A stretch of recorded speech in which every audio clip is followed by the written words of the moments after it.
Hey, sexy, and welcome to 50 Shades of Grays, the podcast where we unpack sex, relationships, and emotional chaos, all through the lens of my all-time favorite show, Grey's Anatomy. I'm your host, Crystal Rose Napolitano. I'm a certified sexologist, lifelong performer, and I'm a full-time Grey's super fan. This podcast is the love child between two of my biggest passions: deep diving and breaking down the psychology of TV characters, and giving people really easy tips and tricks to live an orgasmic life. Each episode, I break down the relational and sexual dynamics of the characters in Grey's. I teach you about what's harmful, what's hot, and what I might do if these characters were my clients. This is not a recap podcast, it's a relationship autopsy. So, unclench your jaw, roll your shoulders back, and get ready, because it's a beautiful day to save sex lives. Hello, and welcome back to 50 Shades of Grays. I am your host, Crystal Rose Napolitano, and I'm so excited about this episode. It's the first episode where we actually dissect an episode of Grey's Anatomy and we get into the nitty-gritty and relationship dynamics, and it's going to be so much fun. I'm so glad you're here. Thank you for tuning in, and I'm so excited to learn with you. So let's dive in, and I'm going to take you through all the important parts of this episode. And I can't wait to teach you about relationships through all the drama that happens at Seattle Grace Hospital. So the two relationship dynamics that are present in this episode that we're going to dissect together are one-night stands and workplace hierarchies. So by the end of this episode, you're going to learn how to be able to navigate a one-night stand and also how to navigate workplace hierarchy and workplace relationships. So let's dive into some fun facts about the episode. Okay, this episode, the first episode we ever see of Grey's Anatomy, it's called A Hard Day's Night. So in my intro episode of this podcast, I talked about how every single episode of Grey's Anatomy is the name of a song, except for one. And Shonda Rhimes chose this name for the episode to kind of nod at the intern's grueling 48-hour shift. So in this episode, we see it's their first day of their surgical residency, and they have to have their first shift, and it's 48 hours long. So what a perfect name to choose for this episode. The original air date of this episode was March 27th, 2005. In the first actual scene of the episode, we get a little bit of a montage before, as Ellen Pompeo's voiceover is kind of leading us into it. However, the first scene where we see characters interacting is Ellen Pompeo and Patrick Dempsey. And Ellen Pompeo was actually 35 in this episode, and Patrick Dempsey was 39. So the storyline of Meredith and Derek actually almost never happened. The executive producer, Betsy Beers, and Shonda Rhimes fought for this storyline to kind of give the show a little bit more of a progressive nature and show that Meredith could handle a one-night stand, even though this person ends up in her place of work. And the next thing I really, really love is Meredith's voiceover was actually a last-minute addition. It's the first thing we hear as the episode opens. And Shonda Rhimes was said to have thought that the show was missing something, and Meredith's voiceover was like a last-minute add-on to kind of fill out the feeling and the texture of the show. And our last fun fact is that Patrick Dempsey actually wasn't the first choice for Derek Shepherd, which is so crazy to think. Like, we have known him as Derek Shepherd for 22 seasons now. Originally, the network wanted Rob Lowe for the role. Rob Lowe had the choice between two shows, Grey's Anatomy and a CBS show called Dr. Vegas. He chose Dr. Vegas, which was canceled after 6 episodes, which, you know, that's crazy. And Isaiah Washington, who actually plays Preston Burke in Grey's Anatomy, who we also see in the first episode, he was actually originally considered for the role of Derek Shepherd, but was later cast as Preston Burke. So every episode of this podcast, I want to have a little geek out moment with you and talk about my favorite moments of the episode of Grey's Anatomy that we're dissecting together. So I have 2 favorite moments in this episode. And the first favorite moment of mine is the choice to have the opening scene like 4 seconds into actual character interaction. We see a shot of Patrick Dempsey's naked butt. And I love that as a choice to start a show. This is episode 1, season 1, and Shonda Rhimes is just setting the tone right away. Hey, these 2 people had a one-night stand, and they're still naked and they are waking up in a really messy, disheveled, not very homey house. She drops a pillow onto Patrick Dempsey's ass to cover it, and this is what wakes him up. And I think it's such a playful, funny, human moment where she's filled with regret. He lifts her bra into the air and says, "Hey, this is," and as if he's going to hand her bra. And she says, humiliating on so many levels. I just love that moment. And my second favorite moment of this episode is when they are kind of like debriefing the night before in the stairwell. And Meredith looks at him and she says, "You're not that good looking." And he says, "Not today, but last night I was very good looking. I was wearing my red good looking shirt and I was very good looking." And he gives her this look of like boyish confidence. And in watching it again in preparation for this show, I literally giggled at this level of just like, I know who I am, but I'm still going to bring this level of like humanity and confidence to this interaction. I melt every time. Like, who doesn't love looking at Patrick Dempsey's face, like staring at Ellen Pompeo and the way he just adores her? So those are my two favorite moments of this episode. Okay, let's do a little bit of a plot recap so we can dive into the relationship dynamics. The first scene in the show, as I've said, is them waking up in Meredith's mother's house. Meredith is sleeping on the couch, face down, naked, and Derek is sleeping on the floor, face down and naked. They kind of get up, they look at each other, they have this interaction. She wakes him up by dropping a pillow on his butt, and they start interacting, and he invites her to pick up where they left off. And she lets him know, "Hey, I actually have to get to work. It's my first day of work. I cannot be late."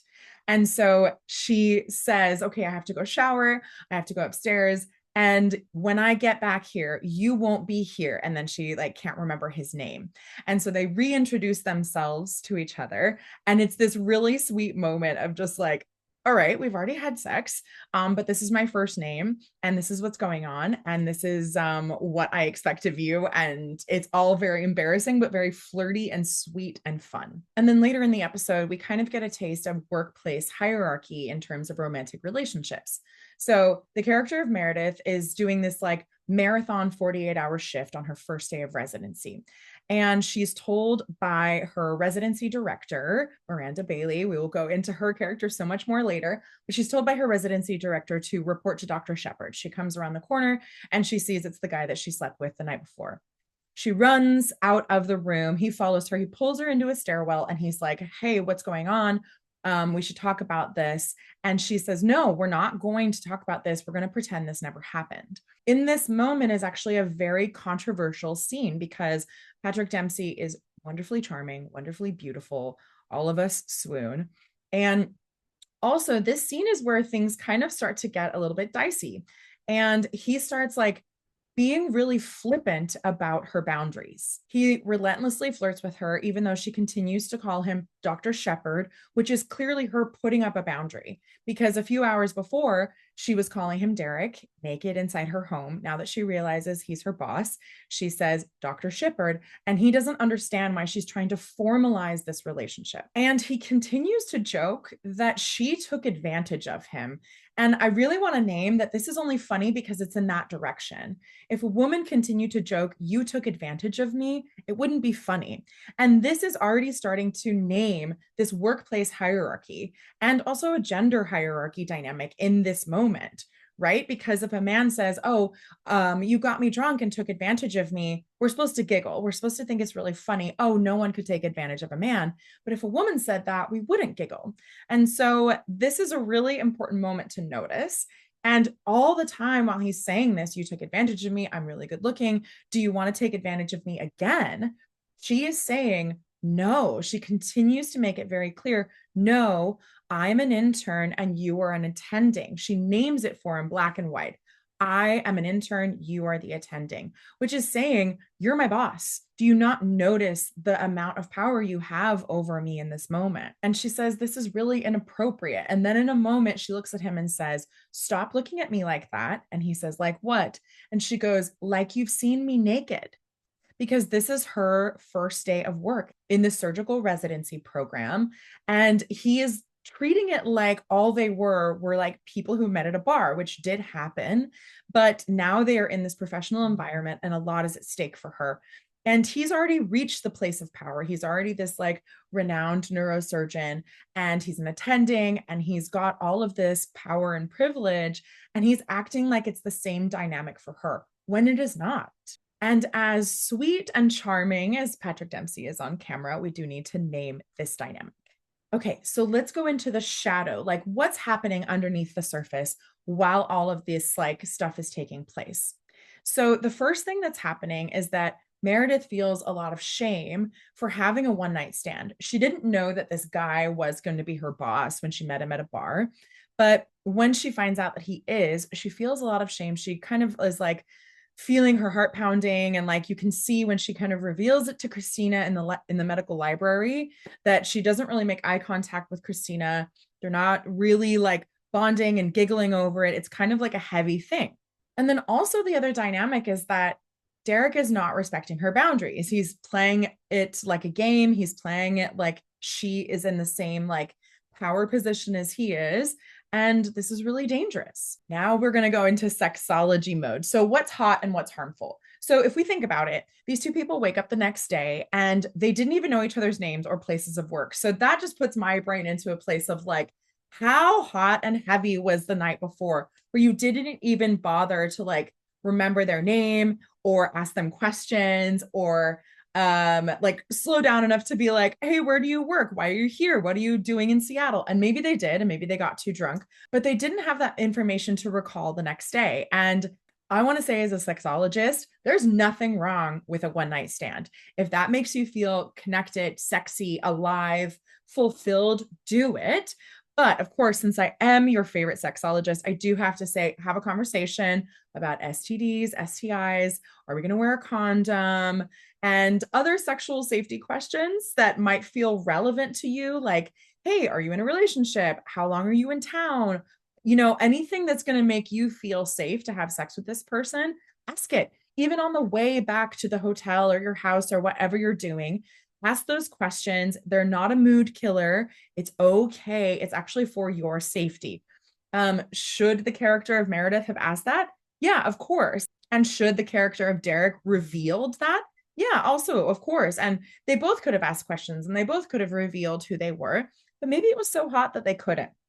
But at a bare minimum, I do think ask questions about STIs, STDs, condoms. Also, you might want to get their phone number just in case something comes up. So we've talked about what's hot. Now let's talk about what's harmful. Well, I've named it a couple of times, but it's this kind of like flippancy of Derek Shepherd around Meredith Gray's boundaries in the workplace and him not realizing the power that he has and all of the things that are at stake for her as someone who's younger than him, his subordinate, and also a woman. Even in the scene where they're all in the locker room preparing to start the 48-hour shift, the character of Meredith Grey says, wow, 20 interns and only 6 are women. And then the character of Christina Yang says, yeah, and one of them is a model. And she says, she mentions a comment about like, wow, that's really going to help with the respect. And so they know that they're in this dynamic of like, we have to work harder to gain respect. So why would someone come in as a model? And it's already harder for us as a woman.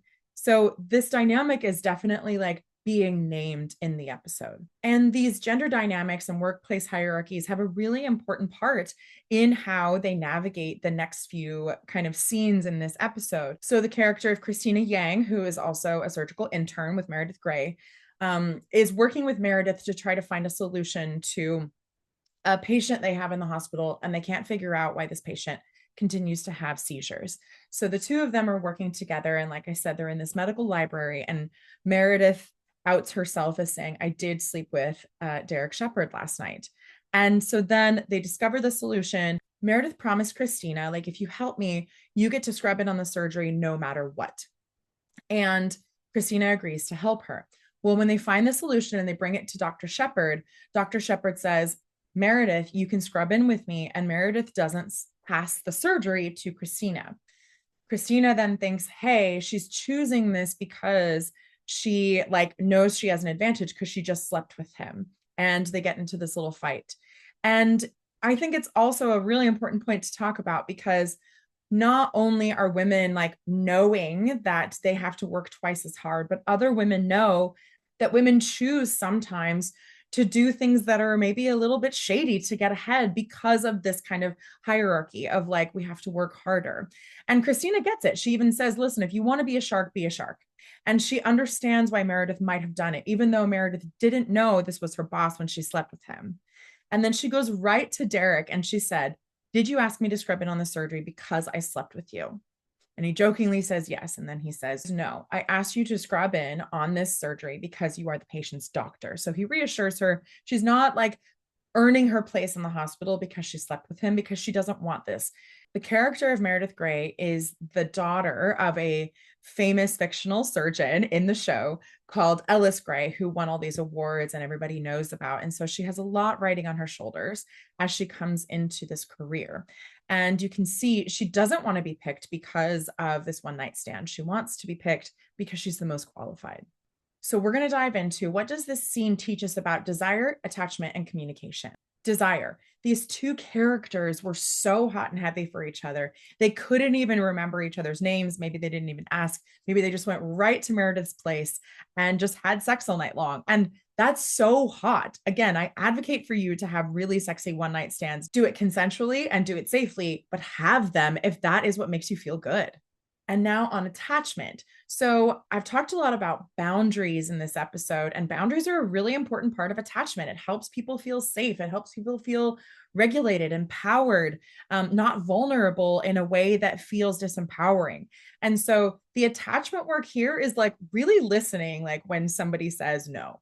Discuss things like STI, STD, consent, condoms, birth control, whatever feels good for you. And I want to name that Meredith Grey does a really great job here of communicating her desires and her boundaries and saying, no, this is inappropriate.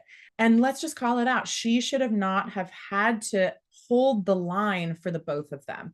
Derek should have been able to say, yeah, there's a lot at stake here for you. And we didn't know that when we slept together, but it's a whole new ball game now. And so we're going to respect this dynamic, and we're going to respect the power that I have inherently because of my job and the power that you don't have because you're an intern. Okay, now the exciting part of the podcast episode where I'm going to give these two characters a mini session. So let's imagine Meredith and Derek are like sitting on my couch in front of me, my coaching couch, and they're asking me questions saying like, hey, what should we do? So what I would say to them, I would look at Meredith first and I would congratulate her. Meredith, you did such a good job, like stating your boundaries, saying what's important to you, prioritizing your work, and naming that this isn't appropriate. And what I want you to keep doing is maintaining those boundaries until your residency is over, which is a long time, which is 7 years. But I do want you to maintain that because this hierarchy is going to follow you for the rest of your career if you don't. And right now, you can always claim, I didn't know who he was when I slept with him. And that is a perfectly legitimate excuse. You didn't know. And so the moment you did know, you set up a boundary and you said, this is how I want the relationship to be. And that's incredible. And then I would turn to Derek and I would say, Derek, listen, you're very charming. And I can see that you find Meredith very charming and you're very attracted to her. And that's wonderful. And I know you guys had a great time last night. And that's also wonderful. You guys didn't do anything wrong. You were two consenting adults having sex because you wanted to. And that's awesome. However, she has stated a boundary. And the way you responded was very flippant. It was very much as if you guys are on the same playing field, but you are not. There is no way in which you are. And so I recommend that you start doing a little bit of research on what it's like for women in the workplace, on the statistics of surgical residents who are women making it through the program, on surgical residents who are women who have filed sexual harassment claims, and those maybe who haven't, and become the safest person possible for Meredith. Use phrases like, I get that there is a lot at stake here for you. How can I make this safe for you? How can I make sure that you feel like you can be yourself and you don't have to feel embarrassed or flushed around me because you're a human being? And so work really hard to be a really safe man and a really safe boss for Meredith so she doesn't have to hold all of these dynamics at the same time. And here is my hot tip for you to take away as a listener. So when someone offers you a boundary, I advise that you take a moment to breathe. Boundaries are always an ego hit for me too. When someone offers a boundary, I feel like I've done something wrong. I feel like I need to immediately apologize. I feel like I need to immediately explain my intention and justify my actions. Don't do this. Don't do it. Take a breath when someone offers you a boundary and see if you can really hear why they're saying it, right? So in this episode, what Derek could have done is taken a breath and looked at her, and instead of forcing his agenda of flirt, flirt, flirt, charm, charm, charm, charisma, charisma, charisma, he could have said, this woman is telling me no in plain language. She's not being vague. She's not being unclear. She's saying, no, this is inappropriate. I'm an intern. You are my attending. So next time someone offers you a boundary, take a breath, notice that ego hit, notice the desire to kind of go, oh my gosh, no, I didn't mean that. I'm so sorry. Pause, all of that. That's for later. Notice why they're saying it. Notice that them offering you a boundary is them communicating the way that they want to be loved. It's them communicating what's going on inside of them, and see if you can ingest that first instead. You can tend to your wounded ego later. It's not about that right now. And just go, okay, I get it.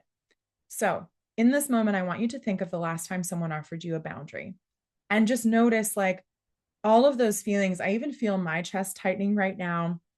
I feel myself feeling like I want to roll my shoulders in and feel bad about myself. And do this with me. Notice if there's any like embodied sensations that are happening, any emotions coming up, and just take a breath in, roll your shoulders back, and just see if you can say, okay, I get it. Immediately, my cheeks start to soften and I feel more secure in my body.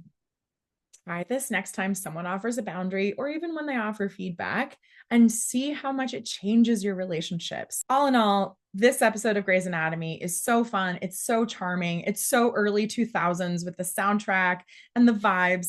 And it's just like so nostalgic to watch. I highly recommend you go watch it. It's a hard day's night and it's such a fun episode. But keep all this in mind while you watch it and see if you agree. And comment in the comments below if you thought the same thing while you were watching the episode, or if you totally disagree with me. I would love that. So comment below what you think, what you feel, and please comment if you put my tip into play. If when someone offered you a boundary, you took a breath and it helped you understand them more. Please let me know, and I am always here to support you. Thank you so much for listening, and I can't wait to have you on the next episode of 50 Shades of Greys. Thank you so much for listening to 50 Shades of Greys. You can find me on Substack and all social media platforms at The Honest Sexologist. Don't forget to grab my free couples connection guide to help you start reconnecting to your partner tonight in less than 10 minutes. Be gentle with yourself, honor your desires, and remember, chemistry is not the same thing as connection. Until next time, I love you, you messy human.